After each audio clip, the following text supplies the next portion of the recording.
Bonjour, bienvenue à cette nouvelle émission de Comprendre le monde. J'accueille Maud et Héloïse, toutes les deux étudiantes à IRIS-Sup et qui animent Sur le toit du monde, qui est le média étudiant d'IRIS-Sup. Bonjour à vous deux. Bonjour à tous, merci beaucoup de nous accueillir.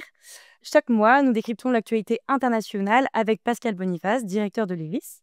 Cette semaine, nous abordons les États-Unis face au conflit en cours. Ces dernières semaines, on a constaté un rapprochement et de nombreux échanges entre les États-Unis et la Russie. Quels enjeux géopolitiques voyez-vous derrière ce rapprochement? Ils sont fondamentaux. C'est vraiment une révolution. Jusqu'ici, il y avait un bloc occidental uni qui faisait front contre la Russie, qui avait agressé l'Ukraine. Et donc, États-Unis, pays européens, membres de l'OTAN, avaient un discours unique. Il faut que l'Ukraine gagne la guerre, il ne faut pas que la Russie la gagne. Tout d'un coup, on s'aperçoit que le leader de l'OTAN, les États-Unis, le président, passe un accord direct par-dessus la tête des Ukrainiens, par-dessus la tête des Européens, sur la guerre en Ukraine avec la Russie. Et donc, c'est vraiment un changement fondamental, c'est une sorte d'abandon des pays européens, puisque le leader de l'Alliance, celui qui devait les protéger contre la Russie, passe un pacte avec l'ennemi d'hier, et donc ils sont sidérés, ils ne savent plus, le monde a totalement changé depuis quelque temps. Mais est-ce qu'on peut vraiment envisager des négociations sans l'Ukraine? Bah oui, c'est le nombre de pays dont le sort a été réglé sans qu'on les consulte sont assez forts. En fait, il suffit que les Américains cessent de livrer des armes à l'Ukraine et l'Ukraine aura les plus grandes difficultés à continuer la guerre contre la Russie. C'est la peur de ce lâchage américain. Donc effectivement, on peut dire que c'est pas très moral. Les engagements qui ont été pris ne sont pas respectés. Mais Trump se moque des alliances, se moque du droit international. Il ne voit que ses intérêts et pour lui, il a intérêt géopolitique à s'entendre avec la Russie pour 2 raisons, enfin pour plusieurs raisons. La première, bah, voilà, il aime bien Poutine, c'est 2 hommes forts. Le droit international, c'est pas son problème. 2, il essaie de détacher la Russie de la Chine et de casser un peu ce qui apparaît comme un bloc pour remettre les États-Unis au centre. Et puis 3, il y a des accords économiques à passer avec la Russie. Il y a des terres rares en Russie. Et donc voilà, tout ça, bah, il suit son intérêt premier. Et puis aussi, il a ce rêve d'avoir le prix Nobel de la paix. Et s'il mettait fin, quelles que soient les conditions. Bien sûr, les conditions sont désagréables pour les Ukrainiens, mais s'il mettait fin à la guerre, ben, il espère que les jurys du prix Nobel, qui ont déjà récompensé Barack Obama, ce qui est vraiment très douloureux pour Donald Trump, le récompenseront à son tour. Et est-ce que selon vous, l'Union européenne, l'Ukraine devrait adopter une certaine stratégie pour essayer de reprendre du poids dans ces négociations En fait, c'est la vérité des prix. Qu'est-ce que tu pèses militairement par rapport à la Russie? Et donc, effectivement, l'Ukraine ne pèse pas grand-chose et les Européens ne pèsent pas suffisamment. Alors, bien sûr, le premier réflexe, c'est de dire, s'il vous plaît, aidez-nous encore, on a été sages, on est alliés. Et ça, c'est pas du tout le langage que Trump peut entendre. Il ne voit que le rapport de force. Donc, je crois que le seul langage que peuvent avoir les pays européens, c'est de s'organiser et de trouver des solutions, de dire, bon, les États-Unis ne veulent plus faire vivre l'OTAN, ils ne veulent plus donner des garanties de sécurité aux pays européens. C'est pas la peine d'essayer de quémander cette aide. Organisons-nous pour que, à l'avenir, on n'ait plus besoin. Mais bien sûr, c'est une révolution copernicienne, puisque depuis le début de la création de l'Alliance Atlantique, celle-ci était faite sur la base d'une protection américaine par rapport à une menace soviétique puis russe pour les pays européens qui n'étaient pas capables d'assurer leur défense. Et ceux-ci se sont habitués à une dépendance. Une dépendance, j'en parlais déjà il y a quand même maintenant 7 ans, dans Requiem pour le monde occidental, les pays européens sont dépendants et se sont habitués à cette dépendance qui les a un petit peu infantilisés sur le plan de la défense.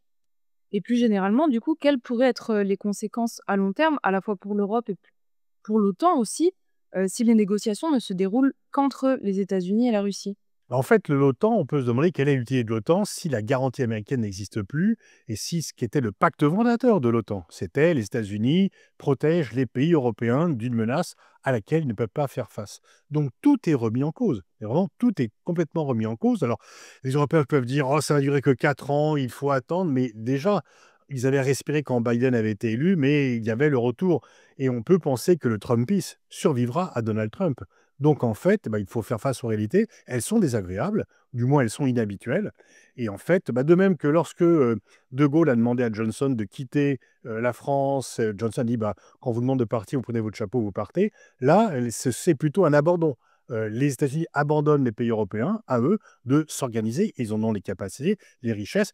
Attention de ne pas tomber aussi dans la folie de la course aux armements, parce que quand j'entends certains disent il faut que l'on passe à 3% du PIB en matière de défense, où va-t-on prendre cet argent?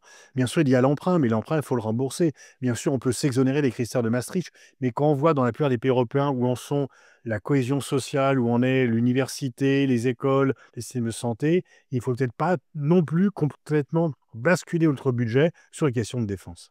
Donc on voit que Trump a également traité le président Zelensky de dictateur. Il a insinué que l'Ukraine elle-même était responsable de la guerre en Russie.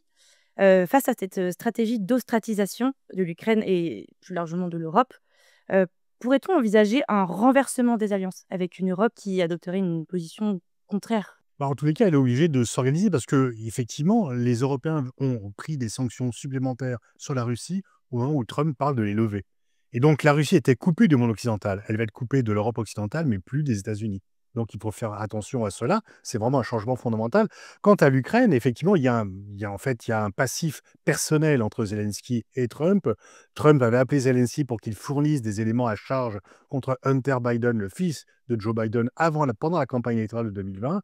Zelensky ne l'a pas fait et donc Trump est rancunier. Et le traite de dictateur, alors il a été élu en 2019, on peut comprendre qu'il n'y ait pas d'élection dans un pays qui est en guerre. Et historiquement, l'Ukraine n'a pas plus appliqué que la Russie des accords de Minsk, mais historiquement, c'est bien la Russie qui a agressé l'Ukraine et non pas l'inverse. Mais on sait que la vérité n'est pas un problème ou n'est pas un obstacle pour Trump lorsqu'il veut marteler un argument, et les électeurs américains retiendront cela. Pour rebondir là-dessus, on peut du coup véritablement imaginer que l'Europe peut faire face aux États-Unis dans l'avenir, alors qu'elle la suivait avant. Ah ben ça, il faut faire attention parce que les États-Unis veulent conquérir le Groenland, qui est quand même le territoire d'un pays européen membre de l'OTAN, membre fondateur. Je ne parle pas du 51e État que le Canada pourrait être. Et en termes commerciaux, Trump a déjà dit que l'Union européenne était un ennemi. Donc, par rapport, disons, à la communauté stratégique européenne, qui a été toujours atlantiste, qui a toujours vécu, et disons que l'habitus de cette communauté, elle est américaine. C'est aux États-Unis que sont les reconnaissances, que sont les crédits. Et donc, c'est une révolution, une fois encore, totale, parce qu'il faut penser en dehors de ce qu'on a pensé depuis 1949. Et en fait, je vois que des gens qui, comme moi et d'autres, plaidaient pour l'autonomie stratégique européenne ont été considérés comme des doux rêveurs qui faisaient des choses qui n'étaient pas du tout crédibles et qui mettaient en danger la solidité de l'Alliance Atlantique. Là, en fait, même ceux qui étaient atlantistes auparavant doivent bien admettre que, voilà, le roi est nu. Trump en fait, nous émancipe quelque part. Il nous met à la porte, donc à nous de nous organiser pour trouver un autre abri et effectivement à réagir. Et finalement, c'est l'heure de vérité. Parce que Biden, finalement, quand il a été élu, tout le monde était rassuré en disant on a enfin de nouveau un président atlantiste, mais il a lancé une guerre économique contre l'Europe à bas bruit. Il ne l'a pas claironné comme Trump la claironne, mais quand il fait l'ANCUS, c'est quand même très contraire aux intérêts de la France. Quand il fait l'Inflation Reduction Act, c'est contraire à l'industrie européenne. Mais il faisait ça avec le sourire. Kill him softly, au jour de la mort de celui qui chantait cela. Eh bien, en fait, Trump, lui, il martèle cela. Vous êtes mon ennemi et je vous traiterai comme tel. Donc, on n'a pas le choix que de sortir de la torpeur atlantiste dans laquelle nous étions depuis trop longtemps. Face à toutes, ces menaces sécuritaires, en quelque sorte, dirigées vers l'Union européenne et vis-à-vis des événements très récents, notamment, les résultats des élections, allemandes, comment l'Europe peut-elle être en mesure réalistiquement d'organiser sa défense en cas d'urgence? Alors, dans l'élection allemande, il y a une bonne et une mauvaise nouvelle. La mauvaise nouvelle, c'est l'AfD qui fait 20% des voix et qui sera le principal parti d'opposition, puisque très probablement, il y aura une grande coalition chrétiens-démocrates, sociaux-démocrates. Donc, l'opposition, ça sera l'AfD. Et quand on est dans l'opposition, on grandit généralement. Et eux ont un langage complètement aligné sur Trump, effectivement. Mais, et là aussi, c'est une autre révolution, le nouveau chancelier, le chrétien-démocrate, a dit qu'il fallait une indépendance de l'Allemagne par rapport aux États-Unis et par rapport à l'OTAN. C'est tout à fait nouveau parce que les chrétiens démocrates allemands étaient, ontologiquement, étaient de façon substantielle atlantistes.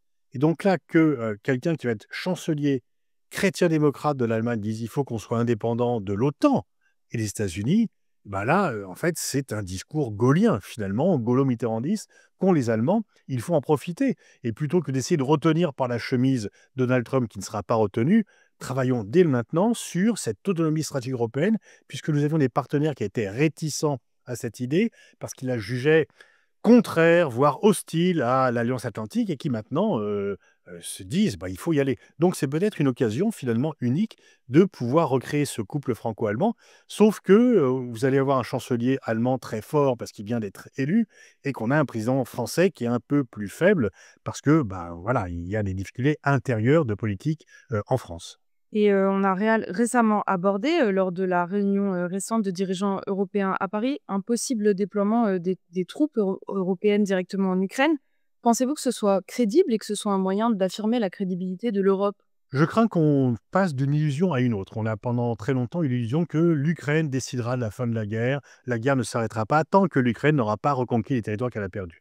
Moi, ça fait presque 2 ans que je dis qu'elle ne pourra pas les reconquérir dans la mesure où il y a un ratio démographique qui est de 145 millions de Russes contre 30 millions d'Ukrainiens. Et quand je disais cela, j'étais traité de poutinolâtre, d'agent du KGB, etc. C'était juste la réalité. Aujourd'hui, bah, on a obligé d'abandonner cela. Maintenant, tout le monde dit oui, effectivement, l'Ukraine ne pourra pas garder tous ses territoires. C'est juste, c'est pas moral, c'est pas légal, mais c'est la réalité. Et quand on poursuit des choses qui ne sont pas réelles, le prix est encore plus fort à payer. On aurait pu continuer cette guerre pendant encore 2 ans, l'Ukraine n'aurait pas pu se récupérer le territoire. Aujourd'hui, il y a le risque d'une nouvelle illusion. Illusion de dire qu'on va déployer des soldats européens. Alors, tout le monde n'est pas d'accord, et certains, comme les Britanniques, disent oui, oui, on va les déployer, mais avec une garantie américaine, que les Américains ne veulent pas donner pour le moment. Et pour le moment, les Russes disent qu'il n'est pas question qu'il y ait des troupes des pays membres de l'OTAN en Ukraine, parce qu'ils sont contre l'adhésion de l'Ukraine à l'OTAN. Donc il faut être peut-être sûr qu'on n'invente pas une deuxième illusion de présence de troupes européennes. Et moi, je trouve qu'une idée qu'on pourrait creuser, c'est qu'il y ait des troupes des pays des BRICS.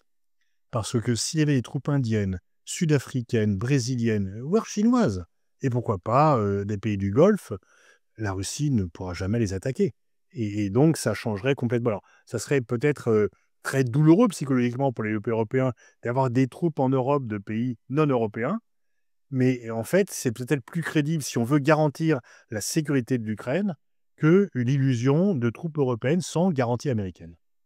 Mais face à cette idée de mobilisation, de troupes, non qui ne fassent pas partie de l'OTAN, est-ce que la communauté internationale, elle y a déjà, réfléchi? Est-ce que ça a déjà été mentionné? Et enfin, comment est-ce que ça peut réellement être envisageable?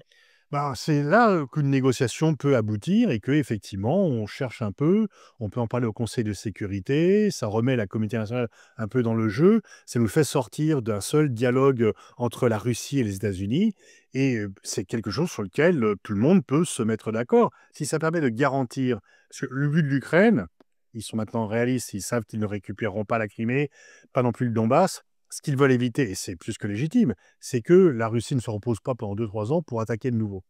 Et donc, s'il y a des troupes de ces pays-là, une fois encore, la Russie ne pourra pas se mettre contre ce qu'ils appellent la majorité mondiale. C'est les troupes indiennes, chinoises, brésiliennes, sud-africaines, etc. Donc, c'est peut-être ça qu'il faut viser. Une fois encore, je veux dire, tout a changé. Donc, il faut réfléchir en dehors de la boîte. Il ne faut pas appliquer des recettes anciennes à un paysage stratégique qui a été révolutionné par le fait que, en fait, Trump a dynamité l'OTAN. L'OTAN a été créée pour se protéger de la menace russe. C'est la promesse un peu bancale qu'on a fait à l'Ukraine en 2008. Tu pourras rentrer dans l'OTAN, mais tu ne le fais pas maintenant. C'est la source de beaucoup de maux. Parce que pour les Russes, c'était une menace vu que l'Ukraine pouvait rentrer dans l'OTAN, mais il n'y avait pas la garantie des pays de l'OTAN puisqu'ils n'y étaient pas. Et donc, c'est ce qui a provoqué la guerre, entre autres, cette appréciation par la Russie. La guerre que la Russie a lancée contre l'Ukraine a renforcé l'OTAN, puisque des pays comme la Suède et la Finlande y ont adhéré, que tous les pays européens se sont dit, il n'y a que les États-Unis qui peuvent nous protéger de la menace russe, donc on va chez les Américains, on renforce l'OTAN. Et tout d'un coup, le chef d'OTAN dit, je ferme boutique, il n'y a plus rien en magasin, comptez. Et donc, en fait, la vie est morte de l'OTAN, la guerre en Ukraine a renforcé l'OTAN, et tout d'un coup vient la vider de sa substance. Mais encore une fois, pour rester sur l'idée des BRICS, il y a quand même un lien fort entre ces pays et la Russie. Est-ce que les BRICS accepteraient de, C'est tout leur intérêt, parce qu'ils montreraient qu'ils jouent un rôle international mondial, ils y aspirent, ils veulent avoir un rôle qui n'est pas seulement un rôle régional. Donc ces pays ont déjà fait des propositions qui pourront... Les Chinois sont déjà le pays qui participe le plus à les forces de maintien de la paix. Donc diplomatiquement, je veux dire, ça serait vexant pour les Européens, ça serait vexant pour les pays de l'OTAN, effectivement, mais eux, ils ont un intérêt, et une fois encore, bah, il sera complètement impossible, enfin très difficile pour les Russes de s'attaquer. On peut aussi imaginer, pourquoi pas, une force mixte avec des pays de l'OTAN et des pays des BRICS. C'est tout à fait... Et je pense qu'une fois encore, par rapport à une solution qui est complètement nouvelle qu'on n'aurait jamais pu imaginer, bon, on ne peut pas uniquement appliquer des recettes anciennes. Et selon des évaluations récentes des services de renseignement allemands, la Russie pourrait être en mesure de mener une attaque contre des pays membres de l'OTAN d'ici 2030. Qu'est-ce que vous pensez de Oui, cela? bah, elle peut maintenant, effectivement, elle le peut. Bon, quand même, alors, bon, bien sûr, on va me dire, «Tu ne pensais pas que la Russie attaquerait l'Ukraine, donc tes prévisions, on s'en moque un peu». Sauf que, désolé, avec 160 000 soldats massés à la frontière ukrainienne, la Russie ne pouvait pas contrôler l'Ukraine et elle ne l'a pas contrôlée. Donc c'était impossible. Aujourd'hui, je ne vois pas, alors bien sûr, quand on est balte, on est petit, on se méfie de l'histoire et de la solidité de l'alliance, quand Trump ne donne plus aucune garantie. Mais s'attaquer à la Pologne, s'attaquer à l'Allemagne, la Russie n'en a pas les moyens.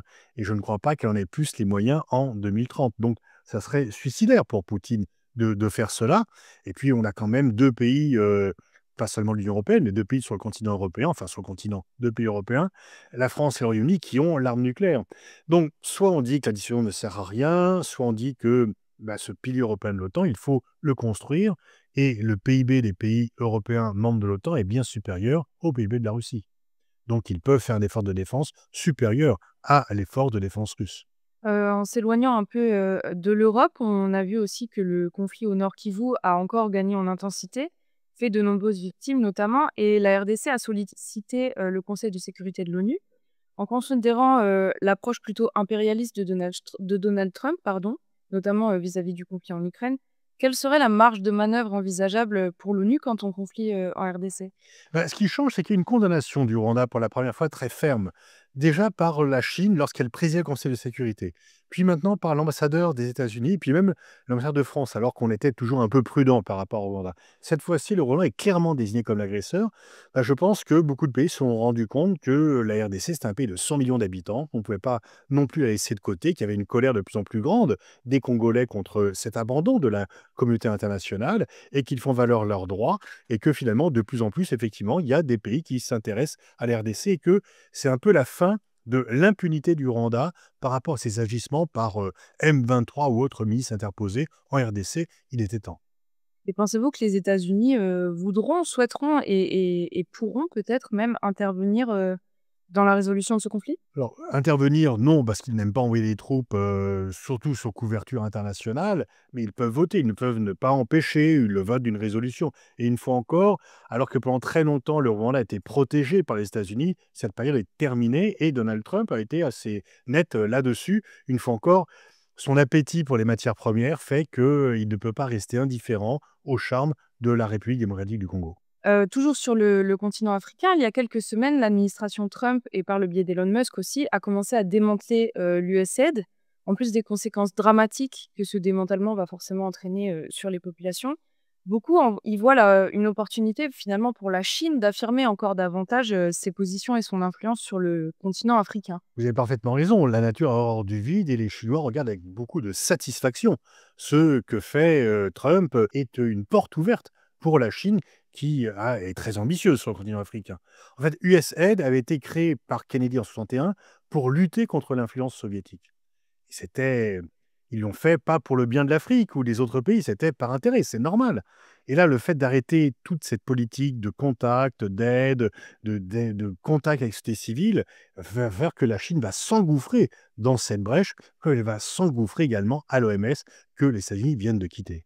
Sinon, pour revenir un petit peu sur le Moyen-Orient, donc au vu des dernières déclarations de Trump sur la bande de Gaza, le fait de racheter le territoire pour en faire une Côte d'Azur, du Moyen-Orient, donc au-delà de l'aspect, polémique de cette déclaration, est-ce qu'on se dirige vers une nouvelle configuration du monde où, les grandes puissances pourraient faire fi du droit international, sans aucune conséquence? Bah, c'est le cas de la Russie en Ukraine, c'est le cas d'Israël au Proche-Orient et au Liban par rapport à Gaza, Cisjordanie aussi, où il y a quand même 40 000 Palestiniens qui ont été chassés de chez eux et qui ne reviendront pas, donc ce qui est contraire à tout le droit international. On voit bien ce que fait Trump et je veux dire après, que va-t-on dire aux Chinois s'ils vont à Taïwan?